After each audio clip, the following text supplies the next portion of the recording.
Speaker, yesterday during a press conference, our Premier made certain comments about immigrants. His comments were callous, discriminatory, dismissive and offensive to thousands of immigrants who came to Ontario for a better future, many of whom have helped build this province. His words undermine the uphill battle that immigrants face when they come to this country, like the struggles my family faced when they came here with the hope for a better life. His words undermine the thousands of new Canadians who have helped Ontario through the past year and a half. So my question is simple, Mr. Speaker. Will the Premier apologize for his reckless comments? The Premier to reply. Thank you for the question, and through you, Mr. Speaker. Let me just inform the opposition.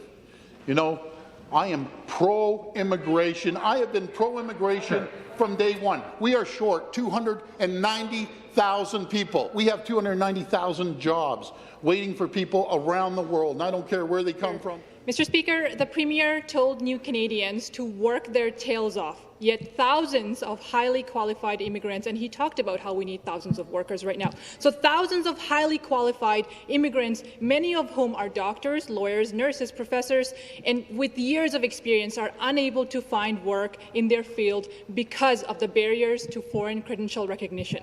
Something I've talked about in this House many, many times. I have heard from many of these experienced doctors, for example, who in an attempt to use their skills and support the province volunteered on the front lines during this pandemic, and after trying to make ends meet with minimum wage jobs have given up to finding work in Ontario and actually left this province, Mr. Speaker. If the Premier is serious about supporting immigrants, will he commit today to addressing the challenges that immigrants face and help foreign-trained professionals find jobs in their field and make it easier for them to find work and actively actually contribute to this province? Thank you. Speaker.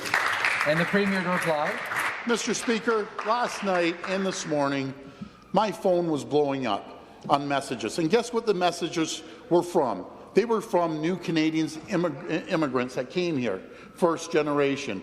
And they told me story after story last night. One story how their parents came over, their father worked in a gold mine to put him through school, through university. Another person told me the story about his first job was a dishwasher, but guess what, Mr. Speaker? He owns his own restaurant now and is employing 30 to 40 people. Another person told me that he came over and he took a job sweeping up and cleaning up at a factory. Now he owns his own factory that employs 100 people. These are the stories that I hear. Mr. Speaker, all you have to do is come to a Ford Fest.